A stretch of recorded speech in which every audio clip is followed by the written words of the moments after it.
here as well. So I basically... Ja, it's fine. It's not a problem, it's fine.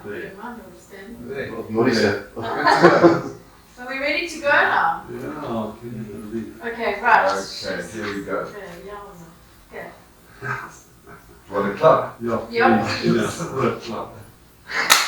Very good. Kolla, är good for it? Yeah, good, okay. Steve, you said that you've got a passion for lions and cats in general, sort of an understatement. Yes, that's right. How did that develop?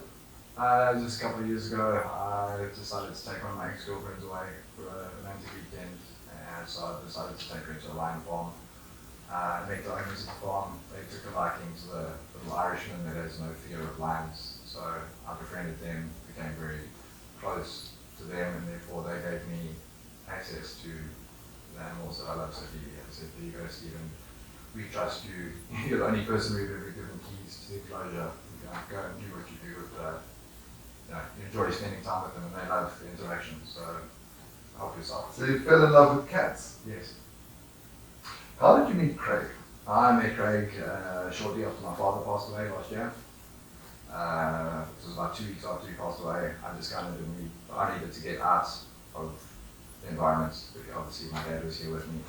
So I just decided to go online and see if I could be with my lions again, because they're obviously the ones that if I'm depressed and I'm around lions, they change my that's what I work. Sorry. I suppose they helped you. They helped you to get over your father's passing. Therapeutic. It's very therapeutic to be with a couple of. You have to be sharp all the time. You can't ever lose concentration of what you're doing, because they are, dangerous animals, and you have the respect for them. So it kept me being with them, kept me sharp and focused, and it helped with the loss of my father. So I went online and I looked, who can I find more information on lions? And obviously Craig Bush popped up on the screen. So I phoned him and said, hi, my father's just passed away. I'd like to come and see and learn from you. And he was more than welcome to, he was like, put it in. First impressions? First impression, I was in awe, because obviously this is a man that he takes my passion, what I thought at the time, is like he takes what my passion is to another level. So I thought, wow, I'm going to learn everything there is to learn about lions from this man. And yes, so at first I was blown away, because when he goes into the cage with a 250 odd kilogram white lion, and this lion lies down and he scrubs it. So it's like, what he was doing is kind of like living the dream that I would like to have that confidence with lions of that size, because like I've worked up from cubs to sub-adults. I haven't crossed the big male lion yet, which is obviously anyone that loves cats, you want to be with the big guys. You want to work and be able to say, like, Stephen, it seems that the cats, the lions, do love him. yes, my personal opinion is that, but then to say, my rebuttal to that is, anyone in this world that feeds a lion will get the love of a lion. It doesn't take anyone special or any special skills. If you have a passion for lions and you put the time and effort and you feed them, they will love, they'll never love you, but they'll accept you as their father figure, but it's always a thin line. You can never tame a lion. But from the program, it seems that he really does treat them well. Yes, on screen. Yeah. On screen? Yeah, on screen. Off screen? Off screen, that's where when you learn and spend time with people, you can actually see things behind the scene. And then with my experience, I saw things that, with my 4 years experience of working with captive lions, I saw things that a lion man wouldn't do. So A lot of incidents, or just a few? but more, enough incidents to get my perception that he's not actually everything that he's built up. What really got you? The day my perception of Craig Bush changed is I took a couple of friends there, and he had a couple of other guests, and we were sitting around, and he decided to bring out Savati, which is a 9-month-old white tiger.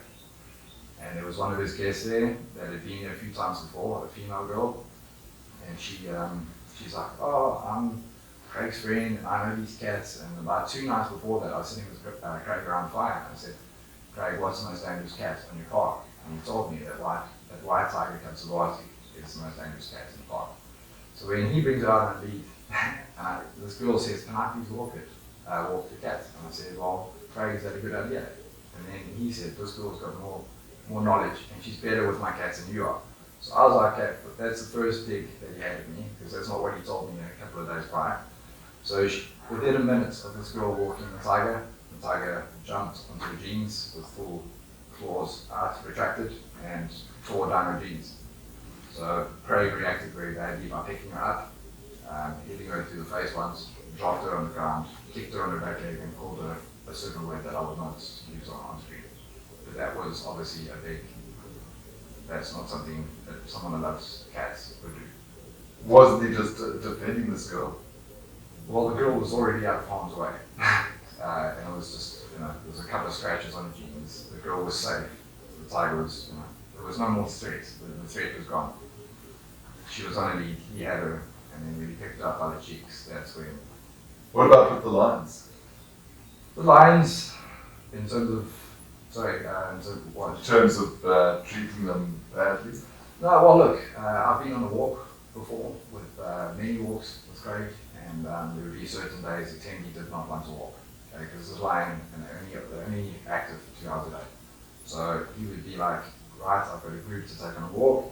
We'd start walking with Tendy. About halfway through the walk, Tendy would be like, nah, I'm not having a good time, and we would lie down, and he would drag her along the floor to get her up again. So she'd be like, Literally drag her. Literally drag her on the floor, which is beautiful about camera, because I've actually lots of pictures of him dragging the cats on the thing.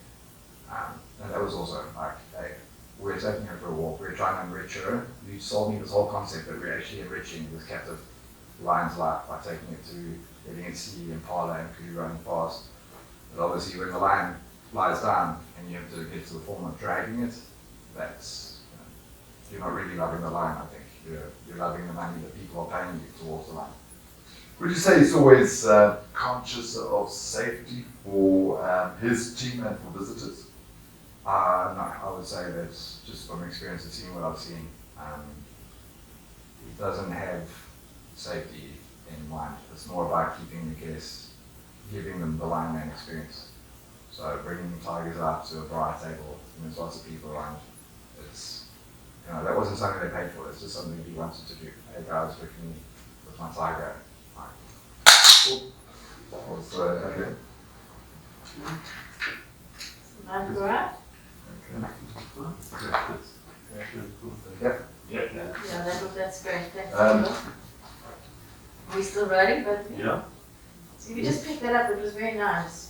The tigers exploring the lunch table. So he actually brought one of the tigers or a couple of the tigers to lunch table. Just the one cat that he had told me was the most dangerous cat in his park. So the one cat that he told me was the most dangerous, that's the one that he brought out and let a girl half my size carry on the lead. Why do you think he does that? To make people feel like, hey, you're having an experience with big cats, and wow, look at how all my animals love me, and look how they listen to me, and that doesn't work out that way. One of the main things that also made me realize that the Lionman's not the Lionman is he once said to me that he was always in control of his lion. I went on a walk one day, and the giraffe's ender ran past us, and this lion went for the giraffe and jumped onto the back of his ender. So when you see the Lionman getting dragged along the ground by the animal he's in control of, you kind of question, like, wait a minute, you told me you controlled the lions. The lion's controlling you because it just dragged you about 15 feet on the floor. That's where Wendy, his girlfriend, and her son came out the sticks and started hitting Timmy to get Timmy off. But Craig was on the floor, so it wasn't for us there with the sticks. It would have been a lot worse. So he's not always in control. No. Do you see his personality and his lifestyle being consistent? It was consistent with someone that is always trying to self-promote himself. Yes, he's always carrying the Lionman flag and everything's about the Lionman. He likes to promote himself and explain all of the great things that he's done back in 1984. And he'd come out and he'd show you pictures of Chuck Norris and Axl Rose. So it's all about, look at me, look at what I've done, get you hooked onto the, wow, this guy's like a real big time Hollywood star.